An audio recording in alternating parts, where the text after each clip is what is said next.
food journal is a keystone habit of fitness success I've seen throughout the years, and it's the one thing that I recommend for everybody, whether you're just starting out in your health and fitness and fat loss journey or you've reached a plateau.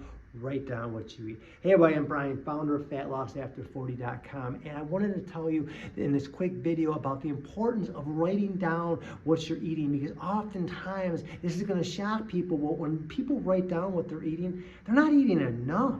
I mean, sometimes they're really only eating like 1,200 calories, which is barely enough to sustain their metabolism, and that's why it's making it harder and harder and harder to lose weight.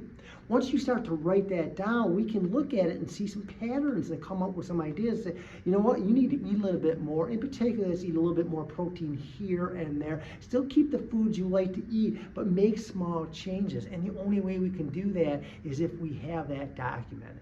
Now, I know the diet part is super hard. The workouts can be discouraging. You don't know where to start. You don't know what to do. So if you comment Metabolism down below, I'll send you a free metabolic jumpstart. This free 4-week program is full of the fat burning workouts, the metabolism boosting meal plan to help you get the results that you desire and you deserve. All you have to do is comment below. We'll send it to you. Self-paced. You do it at home. You start to get the results that you want. You start to feel